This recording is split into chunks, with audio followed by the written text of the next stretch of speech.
भक्तों जनों, आज आप सुने सूर्या देव की व्रत कथा। जितने भक्त लोग सूर्या देव के हैं, वो इस कथा को सुनने से उनकी सारे मन का कामनाएं पूर्ण हो जाएंगे। सूर्या भगवान तो वो है, चाहे तो आग का गोला का सोना बना सकते हैं और चाहे तो उस सोने का गोला को वो पिघला भी सकते हैं। सूर्या देव सब देवता से महिमा अपरंपार देवता है, सबसे दयालु और कृपालु सूर्या भगवान ही है। उनकी जो भक्तों उनकी कथा सुनते हैं, पूजा करते हैं श्रद्धा भक्ति से, उनकी सारा मनोकामना सूर्या देव पूरा कर देते हैं। भगवान पर विश्वास रखना चाहिए, भरोसा रखना चाहिए। भगवान जरूर मनोकामना पूरा करते हैं। किसी को जल्दी कर देते हैं तो किसी को थोड़ा देर लग जाता है, लेकिन जरूर मनोकामना पूरा होता है। तो आइए हम लोग एक बार सूर्या देव को जयकारा लगा लेते हैं, तब जाकर कथा सुनते हैं। सूर्या देव की जय हो, सूर्या देव की जय हो। अभी कुछ देर पहले तक तो काफी रोशनी थी, सब कुछ साफ साफ नजर आ रहा था। अब यह अचानक क्या हो गया? धीरे धीरे उजाला कम होता गया और फिर अब तो अंधेरा इतना है कि हाथ को हाथ नहीं सूझता। ऐसा क्यों हुआ? ये भी कोई एक दिन की बात तो नहीं, कल भी ऐसा ही हुआ था, परसों भी और उससे पहले भी। क्या अब आने वाले कल भी ऐसा ही होने वाला है? पहले रोशनी और फिर धीरे धीरे अंधेरा सूर्य की किरणों से प्रकाशित है। संभव है कि यह कुछ वही सवाल रहे होंगे जो वैदिक लोगों ने हर रोज रात और दिन होते देखने के बाद महसूस किया होंगे, और फिर एक दूसरे की भी जिज्ञासाओं और अनुभवों को सुनकर कोई निष्कर्ष निकाला होगा।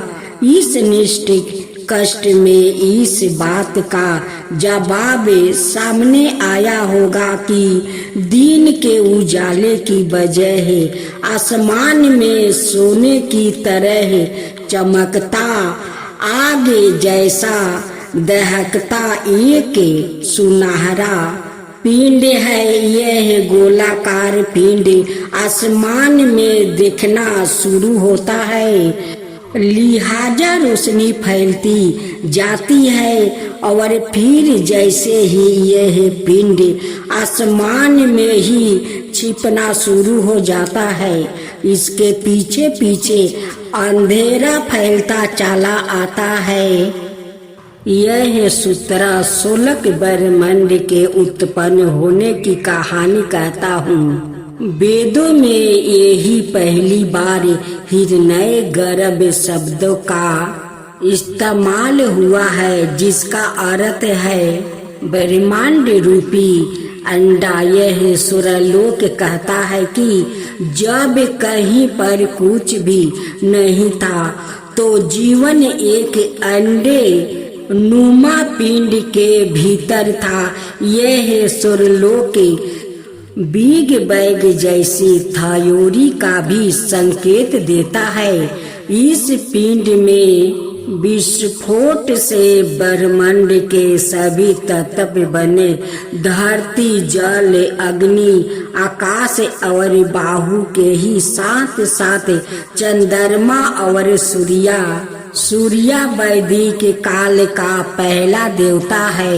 सूर्य जो अकेला ही धरती के लिए प्रकाश, गर्मी और अंजीरी का शोषक है, और वैदिक काल के लोगों द्वारा पहचाना गया सबसे पहला देवता भी है। सुनहरे उजाले और आग की तरह दहकते हुए रंग के कारण ही सूर्या को अपना सबसे पहला नाम हिरण्य गर्भ मिला है। हिरण्य शब्द का अर्थ सुनहरा होता है। ऋत वेद के हिरण्य गर्भ सूत्र के पहले श्रीलोक में सूर्या को धरती और आकाश को धारण करने वाला बताया गया है और इसी रूप में उसकी उपासना करने के लिए भी कहा गया है। अब तीसरा पाठ यह तो हुई सूर्या की उपासना की बात, लेकिन सूर्या का जन्म कैसे हुआ है, इस सवाल का जवाब विष्णु पुराण के लिखे हुए एक घटनाक्रम से मिलता है। विष्णु पुराण की कथा कहती हूँ कि जब कहीं कुछ था ही नहीं तब उस विराट पुरुष पुराणों में भगवान विष्णु को पहले विराट पुरुष कहा गया है कि अच्छा से दूध जैसा सफेद एक सागर बना। उस क्षीर सागर में पीपल का पाता बना और इसी पत्ते पर एक शिशु लेटा हुआ दिखाई दिया। यह शिशु अपनी यही अच्छा से विकसित होता गया और पूर्ण पुरुष बन गया। उसके 4 हाथ थे और सिर पर नागों की छाया थी। उस विराट पुरुष ने आंखों खोली तो नेत्रा से निकला प्रकाश सूर्या बन गया। मन से बना चंद्रमा, कानों से धवानी और उसकी सांस लेने की इच्छा के कारण ही ब्रह्मांड प्राण बाहु से भर गया। आँखों से सूर्या, क्षेत्रा से बाहु और प्राण और हृदय से यह संपूर्ण जगत उत्पन्न हुआ है। अब चौथा पाठ भगवान विष्णु की आँखों से उत्पन्न होने के कारण ही सूर्या देव उनके ही नाम नारायण से जाने जाते हैं। इसलिए संसार में उन्हें सूर्या नारायण कहा जाता है। यह भी कहते हैं कि सूर्या को नमस्कार करना, उसकी पूजा करना असल में भगवान विष्णु की ही पूजा उपासना है।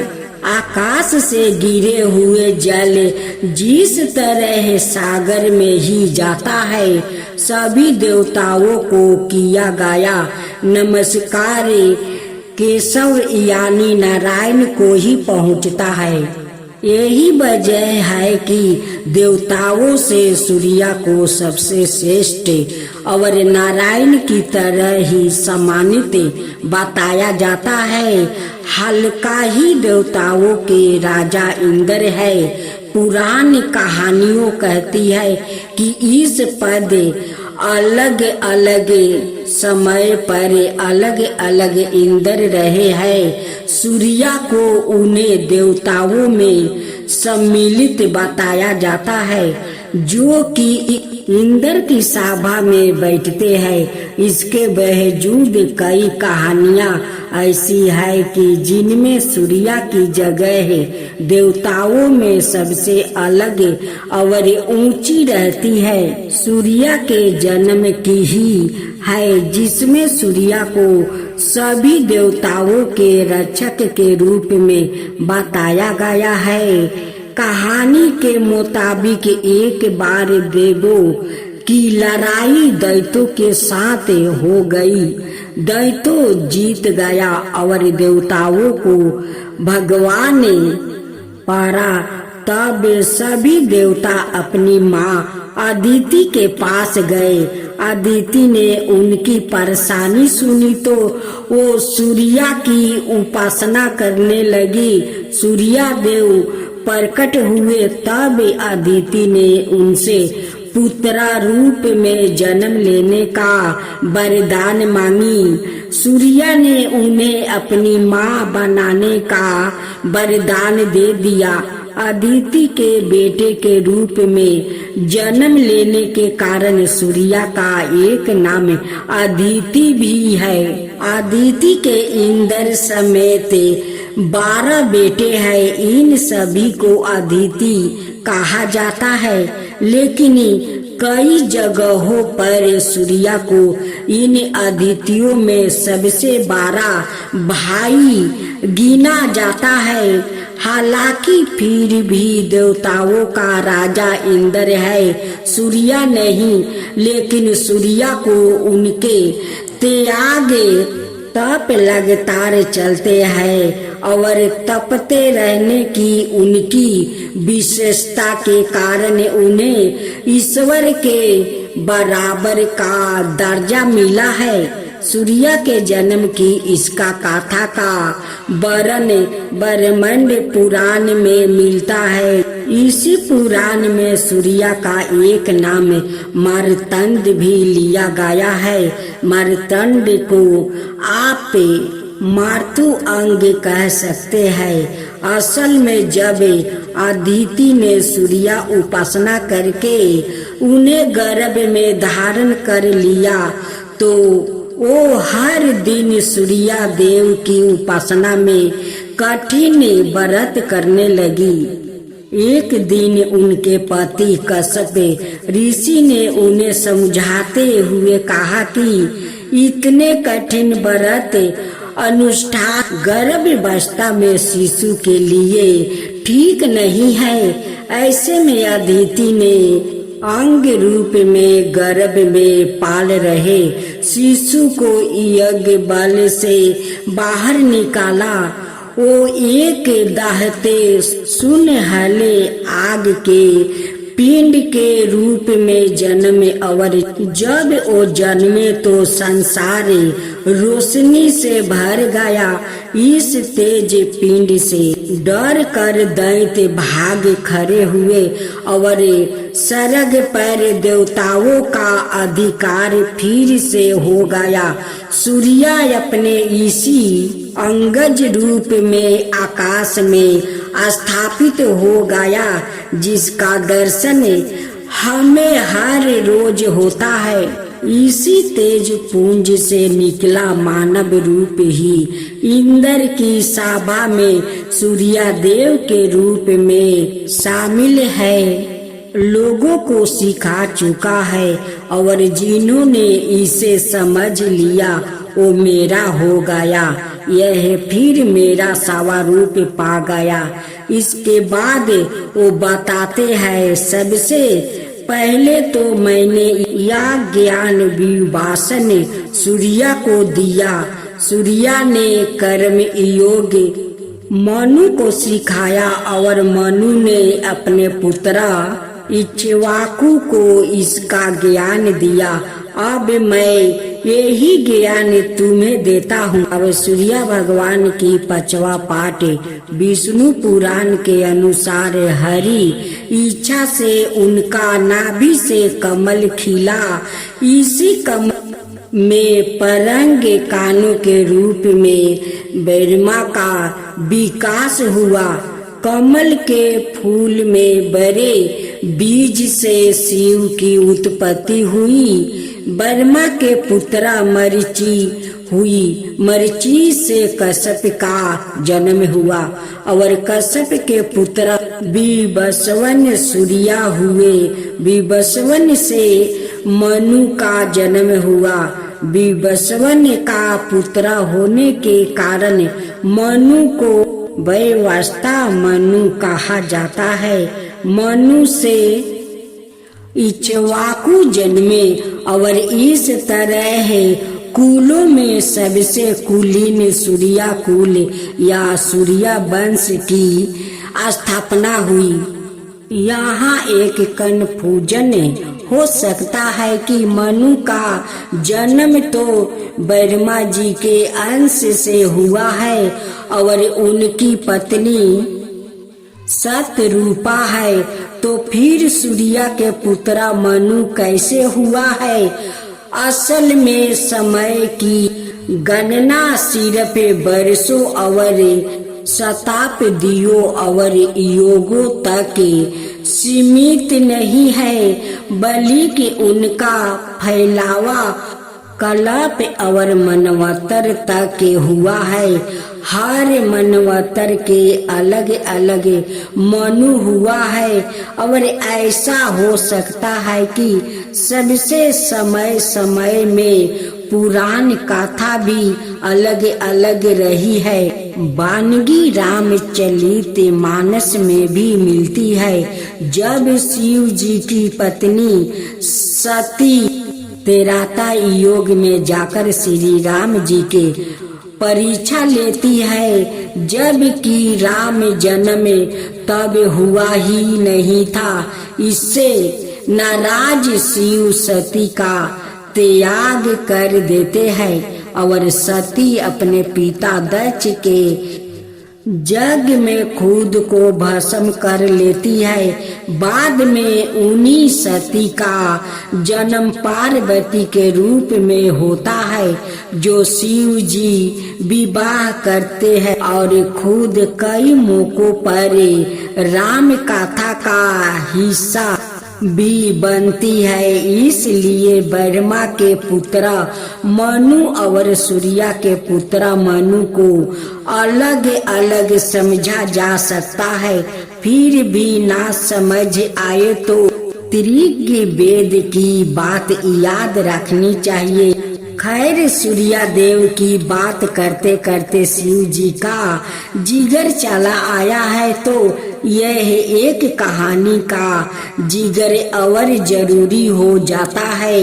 कथा है शिव और सूर्य के युद्ध की। पुराण कथाओं में वर्णन है कि एक बार सूर्य देव और शिव में भयंकर युद्ध भी हुआ था। इस युद्ध की वजह बना था रावण। रावण का नाना सुमाली पुराणों में शामिल है। एक बार माली सुमाली ने भगवान शिव से रक्षा और खुद पर उनकी कृपा बनी रहने का वरदान मांग लिया।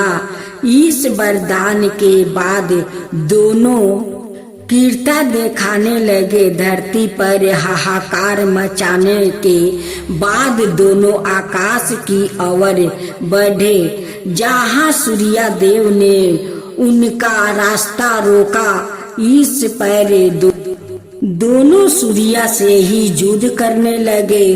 सूर्य के अमोघ अस्त्रों के आगे उनकी एक नहीं चली, तो उन्होंने वरदान के तहत महादेव को पुकारा। वरदान में बंधे शिव को आना पड़ा। इस तरह सूर्य और शिव आमने सामने हो गया। शिव को रोकना असंभव था और अगर ना रोका जाता तो माली सुमाली आकाश की ओर बढ़ सकते थे। इसलिए सूर्य देव को भगवान शिव से युद्ध का निर्णय लेना पड़ा। माली सुमाली परे हुए। सूर्य के प्रहार को रोकने के लिए शिव ने उन पर त्रिशूल चला दिया। इससे सूर्य चेतनाहीन हो गया और उनके 3 टुकड़े हो गए। पहला टुकड़ा जहाँ गिरा वहाँ आज, दूसरा टुकड़ा जहाँ गिरा वहाँ आज देवक के सूर्य मंदिर है। यह मंदिर बिहार में मौजूद है। तीसरा टुकड़ा जहाँ गिरा वहाँ आज